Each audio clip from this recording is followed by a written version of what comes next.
အားလုံးပဲမင်္ဂလာပါကျွန်မဒေါက်တာဖြူပါဒီကနေ့ဒီစီးချိုနဲ့ပတ်သက်တဲ့အကြောင်းအရာလေးတွေကိုမျှဝေပေးချင်ပါတယ်စီးချိုဆိုတာကဒီကျမတို့ရဲ့ဒီသွေးထဲမှာပေါ့နော် glucose လို့ခေါ်တဲ့အချိုဓာတ်တွေအများများလာလို့ဖြစ်တာပေါ့နော်ပုံမှန်ဆိုလို့ရှိရင်ကျမတို့ပါးစပ်ကနေပြီးတော့မှဒီ carbohydrate လို့ခေါ်တဲ့ဂစီဓာတ်တွေစားလိုက်တယ်ဆိုလို့ရှိရင်ခန္ဓာကိုယ်ထဲရောက်သွားတယ်ဆိုလို့ရှိရင်သူက glucose အနေနဲ့သွေးထဲကိုရောက်သွားတယ်ပေါ့နော်ဒီသွေးထဲကိုရောက်သွားပြီဆိုလို့ရှိရင်ဒီ insulin လို့ခေါ်တဲ့ hormone ရှိတယ်ပေါ့နော်အဲ့ဒီ hormone ကိုဒီ pancreas လို့ခေါ်တဲ့မုန့်ချိုအိတ်ကနေထုတ်ပေးတာမုန့်ချိုအိတ်ကနေ insulin ကိုထုတ်လိုက်တယ်အဲ့ဒီ insulin ကသူကတော့ကလောက်လေးလိုပဲပေါ့နော်သူကတော့ကလောက်လေးဖွင့်ပေးသလိုပုံစံပဲဒီသွေးထဲမှာရှိတဲ့ glucose တွေကိုဆဲထဲကိုဝင်ခိုင်းလိုက်တယ်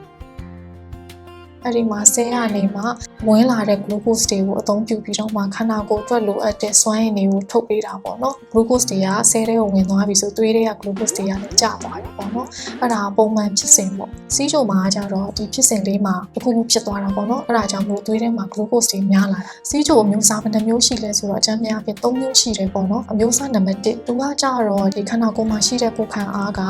pancreas ပေါ့ခုနမုန့်ချိုအိတ်ကိုသွားတိုက်တဲ့အတွက်ကြောင့်မို့သူကနေပြီးတော့မှ insulin ကောင်းကောင်းမထုတ်ပေးနိုင်တော့ဘူး insulin မရှိတဲ့အတွက်ကြောင့်မလို့ခုနကသွေးထဲကိုရောက်လာတဲ့ glucose တွေကိုဆဲထဲကိုမပို့နိုင်တော့ဘူးမသုံးနိုင်တော့ဘူးဆိုတော့သွေးထဲမှာ glucose တွေပုံလာတယ်အဲ့ဒါကြောင့်မလို့စီးချိုဖြစ်တယ်ပေါ့နော်သူကကြတော့ဒီအစားအသောက်တွေဝါတာတို့လေ့ကျင့်ခန်းမလုပ်တာတို့အဲ့ဒါတွေနဲ့တိတ်မဆိုင်ဘူးသူကကြတော့ငကိုကလေးကပါလာပြီးသားပေါ့နော်လူငယ်တွေမှာအဖြစ်များတယ်ပေါ့နော်အသက်ငယ်ငယ်နဲ့ဖြစ်ကြတဲ့စီးချိုပေါ့ဆေးတောက်လို့လည်းမရဘူးသူကတစ်သက်လုံးဒီ insulin ကိုထိုးရတယ်ပေါ့နော်နောက်တစ်ခုကကြတော့အမျိုးအစားနံပါတ်1သူကကြတော့ဒီများသောအားဖြင့်ကျမတို့ပတ်ဝန်းကျင်မှာဖြစ်နေတဲ့စီးချိုတွေကနံပါတ်1များတယ်ပေါ့နော်90-95%လောက်ကဒီစီးချိုနံပါတ်1ဖြစ်ကြတာ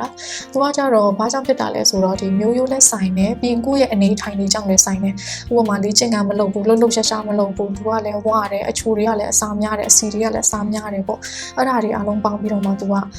ဖြစ်တာပေါ့နော်ဒီစီးချိုနံပါတ်1မှာကြတော့ဒီ insulin ရဲ့လုပ်ငန်းဆောင်တာတွေကိုကောင်းကောင်းမလုပ်နိုင်တော့တာပေါ့နော်သူကကြတော့များသောအားဖြင့်ကတော့အသက်ကြီးတဲ့လူတွေမှာအဖြစ်များတယ်ပေါ့နော်နောက်တစ်ခုကကြတော့ကိုဝင်ဆောင်မှာဖြစ်တဲ့စီးချိုယောဂါပေါ့သူကကြတော့ဒီကိုဝင်ဆောင်တဲ့အချိန်ကျမှဖြစ်လာတာကိုဝင်ရှိနေတဲ့အတွက်ကြောင့်မလို့ insulin တွေပိုးလိုလာတယ်ကလေးဆောင်ရောအမေဆောင်ရော2ယောက်စာ insulin တွေပိုးလိုလာတဲ့အချိန်မှာဒီမုန့်ချိုအိတ်ကလုံလောက်အောင်မထုတ်ပေးနိုင်တာအဲ့ဒါကြောင့်မလို့ဖြစ်တာပေါ့ကလေးမွေးပြီးသွားပြီဆိုလို့ရှိရင်တော့လေဒီစီးချိုကပြန်ကျသွားတယ်ဒါပေမဲ့ဒီလိုမျိုးကိုဝင်ဆောင်တော့စီးချိုတက်ဘူးတဲ့လူတွေမှာတော့ဒီနောက်ပိုင်းကျလို့ရှိရင်လည်းစီးချိုယောဂါနံပါတ်1ဖြစ်နိုင်ခြေပိုများတယ်ပေါ့နော်စီးချိုယောဂါရှိတယ်ဆိုလို့ရှိရင်ဘယ်လိုလက္ခဏာတွေပြတတ်လဲပေါ့ရင်ငတ်တယ်ပေါ့နော်ခဏခဏရင်ငတ်တယ်ပြီးလို့ရှိရင်စီးခဏခဏသွားတယ်ပြီးရင်ဘိုက်ကခဏခဏစားတယ်ခဏခဏစားလို့စားပေမဲ့လည်းလူကပိန်သွားတယ်နည်းနည်းပါးပါးလှုပ်ရှားလုပ်တာနဲ့မောလွယ်တယ်ပေါ့နော်နှလုံးဝါတာတွေလည်းဖြစ်နိုင်တယ်ပြီးလို့ရှိရင်အနာတစ်ခုခုဖြစ်ရင်အနာကျက်ရတာနေမယ်ဘလို့ပိုးဝင်တဲ့လက္ခဏာတွေခဏခဏဖြစ်မယ်ပေါ့နော်စီးချိုရှိမှဘလို့သိနိုင်မလဲဆိုလို့ရှိရင်တော့ဒီသွေးစစ်လို့ရတယ်ပေါ့နော်မနေ့အိယာထားဘာမှမစားခင်မှာဒီလက်ထိပ်လေးကိုဖောက်ပြီးတော့မှစစ်တာ FBS လို့ခေါ်တယ်အဲ့လိုဖောက်စစ်ကြည့်လိုက်လို့မှဒီ100အောက်ရှိတယ်ဆိုရင်တော့သူကပုံမှန်ပဲ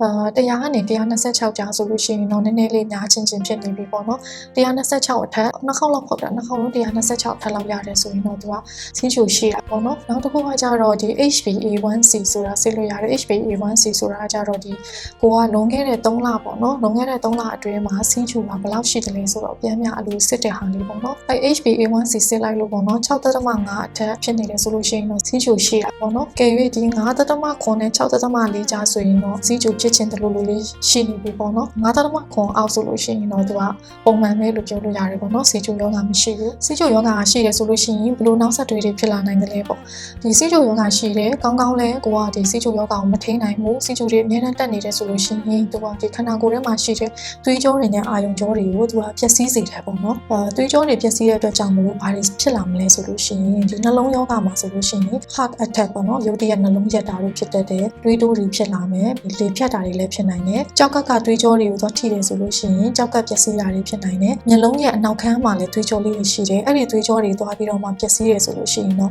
ဒီမျက်လုံးကန်သွားတဲ့အထိဖြစ်နိုင်တယ်အာရုံကြောတွေကိုလည်းထိတဲ့အတွက်ကြောင့်မလို့ဒီခြေထောက်နဲ့လက်မာတွေလည်းခြေတွေလက်တွေထုံတာကျဉ်တာပြီးနာတာပြီးရင်ကျတော့ထိမှန်တော့မသိတော့ဘူးပေါ့နော်အဲ့လိုမျိုးတွေလည်းဖြစ်တတ်တယ်ဒီဥပမာခဲတွေပါတွေစူးလို့ရှိရင်ခဲစူးထားမှန်းတော့မသိလိုက်ဘူးပေါ့နော်အာရုံကြောတွေကလည်းမကောင်းတော့အဲ့ကနေမှပိုးတွေဝင်ပြီးတော့မှခြေထောက်တွေပုတ်ကုန်ပြီးတော့မှခြေထောက်တွေဖြတ်ရတဲ့အထိကိုဖြစ်တတ်တယ်ပေါ့နော်အဲ့ဒါကြောင့်မလို့စီးချိုရှိတယ်ဆိုလို့ရှိရင်စီးချိုအရင်မတက်အောင်စီးချိုကိုပုံမှန်အတွင်းမှာထိန်းထားနိုင်အောင်လို့ကုသဖို့လိုတယ် စီးချိုရှိတဲ့ဆိုလို့ရှိရင်ဘယ်လိုကုသလို့ရမလဲပေါ့နော်အရင်ဆုံးကတော့နေထိုင်မှုပုံစံကိုပြောင်းလဲရမယ်နံပါတ်1ကတော့အစားအသောက်ကိုပြောင်းလဲရမယ်အစားအသောက်စားတဲ့အခါမှာအချိုတွေရှောင်ရမယ်အသားစားတယ်ဆိုရင်လည်းအသားပဲစားအဆီတွေကိုမစားရဘူးပေါ့နော်ဒစီတက်ပေါ့နော်ကာဗွန်ဟိဒရိတ်များတဲ့ဟာတွေကိုရှောင်ရမယ်ဥပမာထမင်းတို့ဘာလို့ဆိုရင်လည်းရှော့စားရမယ်ပေါ့စားမယ်ဆိုလို့ရှိရင်ထမင်းကိုနည်းနည်းရှော့စားပြီးတော့မှပဲအသားစားမယ်အသီးရွက်ဒီနံတွေစားမယ်ပေါ့နော်လေ့ကျင့်ခန်းလုပ်ရမယ်တရက်ကိုနိုင်ဝက်လောက်နဲ့တစ်ပတ်ကိုအနည်းဆုံး9ရက်လောက်တော့လုပ်ဖြစ်အောင်လုပ်ရမယ်ပေါ့နော်လမ်းလျှောက်တာဖြစ်ဖြစ်ပြေးတာဖြစ်ဖြစ်ရေကူးတာဖြစ်ဖြစ်စပိန်စီးတာဖြစ်ဖြစ်ပေါ့နော်ကိုကြိုက်တဲ့ဟာကိုလုပ်လို့ရတယ်ပြီးရင်တော့ဆရာဝန်နဲ့ပြရမယ်ပေါ့နော်အကယ်၍စီးချိုနံပါတ်အမျိုးအစား1ဖြစ်နေတယ်ဆိုလို့ရှိရင်တော့အင်ဆူလင်ကိုတစ်သက်လုံးထိုးရမယ်ပေါ့နော်ဒီစီးချိုရောဂါကုတဲ့နေရာမှာလေစီးချိုကိုအမြင့်ပြတ်ကုသလို့ရတယ်ဆိုတာမဟုတ်ပါဘူးနော်စီးချိုကခုချိန်ထိကိုအမြင့်ပြတ်ကုလို့မရသေးပါဘူးအဲ့ဒါကြောင့်မလို့အကယ်၍အမျိုးအစား1ဖြစ်နေတယ်ဆိုလို့ရှိရင်ဒီအင်ဆူလင်ကိုတစ်သက်လုံးထိုးရတယ်ပေါ့နော်ကဲ၍အမျိုးအစားနှစ်ပေါ့နော်စီးချိုအမျိုးအစားနံပါတ်2ဆိုလို့ရှိရင်တော့စီးချိုဆေးတွေတောင်းရမယ်အဲ့လိုတောင်းနေတဲ့အချိန်မှာလည်းဒီကိုစီးချိုဆက်လေးတွေဝယ်ပြီးတော့မှပေါ့နော်မနက်အိပ်ရာထားတဲ့အချိန်မှာဖောက်ကြည့်တာတို့ဘာလို့လုပ်ရမလဲအကယ်၍အရန်များနေတာသို့မဟုတ်အရန်နည်းနေတာတို့ဆိုရင်ဆရာဝန်နဲ့ပြန်ပြပြီးတော့မှဆေးညှိတာတွေလုပ်ရမယ်ပေါ့နော်ဒီစီးချိုမျိုးစားနံပါတ်1မှာလည်းအင်ဆူလင်လိုအပ်နိုင်တယ်ပေါ့နော်ဒီဘယ်လိုချိန်တွေမှာလိုအပ်မလဲဆိုဒီစီးချိုကိုမထိန်းနိုင်မဲနဲ့အရန်မြင့်နေတဲ့အချိန်တို့သို့မဟုတ်ခွဲစိတ်ဖို့လိုအပ်တဲ့အချိန်တို့သို့မဟုတ်ဒီကိုဝင်ရှိလာတဲ့အချိန်တို့အဲ့လိုမျိုးချိန်တွေမှာဆိုလို့ရှိရင်လည်းအင်ဆူလင်ထိုးဖို့လိုအပ်နိုင်တယ်ပေါ့နော်ကိုဝင်ဆောင်စီးချိုကကြတော့လေဒီကုသမှုကတော့ဒီအင်ဆူလင်ထိုးတာတို့ခုနပြောသလိုအစားအသောက်ထိန်းတာတို့လေ့ကျင့်ခန်းလုပ်တာတို့အဲ့ဒါတွေလုပ်ဖို့လိုပါတယ်ဒါကတော့ဒီနေ့ကျွန်မစီးချိုနဲ့ပတ်သက်တဲ့အကြောင်းအရာလေးကိုမျှဝေပေးလိုက်တာဖြစ်ပါတယ်အားလုံးကိုကြည့်ရှုပေးတဲ့အတွက်ကျေးဇူးတင်ပါတယ်